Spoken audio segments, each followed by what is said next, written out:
मेरे पीछे दिख रहा ये पुल बुंदेलखंड के छतरपुर जिले को पन्ना, सतना और रीवा जैसे जिलों से जोड़ने का काम करता है।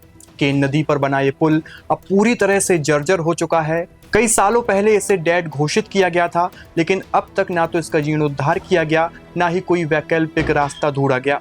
हाल ही में हम सब ने गुजरात में हुए पुल हादसे की तस्वीरों को देखा है। ऐसे ही अब शायद ये पुल हादसों को न्योता दे रहा है। बुंदेलखंड में हो रही तेज बारिश के कारण नदी नाले उफान पर हैं। ऐसे में क्या ये पुल डेड घोषित होने के बाद भी आवागमन के लिए सुरक्षित है? नमस्कार, आप देख रहे हैं पैप्टिक टाइम मध्य प्रदेश समाचार और मैं हूं आपके साथ आयुष शुक्ला।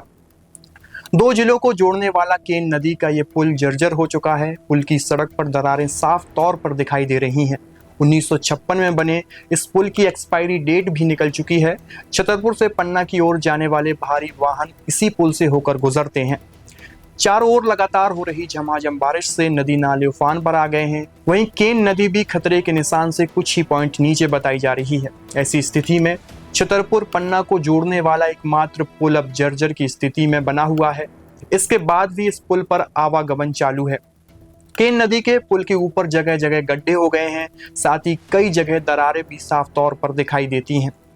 इस पुल का निर्माण 1956 में कराया गया था। हमने जब स्थानीय लोगों से बात की तो उन्होंने बताया कि यह पुल एक्सपायरी डेट से भी ऊपर जा चुका है। वहीं छतरपुर से पन्ना की ओर जाने वाले भारी वाहन इसी पुल से होकर गुजरते हैं। पुल की रेलिंग टूटने लगी है, साथ ही सड़क पर भी दरारें दिख रही हैं। इसी वजह से किसी भी भारी वाहन के पुल से गुजरने पर अब ये पुल हिलने लगता है। छतरपुर से पन्ना, सतना, रीवा जाने के लिए यही एकमात्र रास्ता है, जिसकी वजह से लगातार इस पुल पर वाहनों का लोड भी बना हुआ रहता है। जिले में भारी वर्षा के चलते कलेक्टर छतरपुर महोदय द्वारा निर्देश दिए गए थे कि जाकर के केन नदी का जो बड़ा पुल है उसके निरीक्षण करें।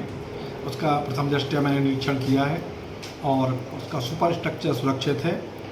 उस स्लैब में कुछ पार्ट होल्स हुए हैं डामरी की सतह पर पानी भरने के कारण, तो उन्हें संबंधित विभाग द्वारा ठीक कर दिया जाएगा। शेष पुल अभी सुरक्षित स्थिति में है। पुल लगभग 425 मीटर लंबा है और जो कि लगभग 75 वर्ष पुराना है, परंतु पुल अभी कहीं से भी पुल की कहीं भी स्थिति खराब नहीं है। प्रशासन को इस ओर ध्यान देने की आवश्यकता है। अगर लगातार बारिश का दौर जारी रहा और पानी पुल के ऊपर आ गया, तब ऐसी स्थिति में जर्जर पुल पर हादसे होने की संभावना बढ़ जाती है। आपकी इस खबर को लेकर क्या राय है, कमेंट बॉक्स में जरूर बताइए।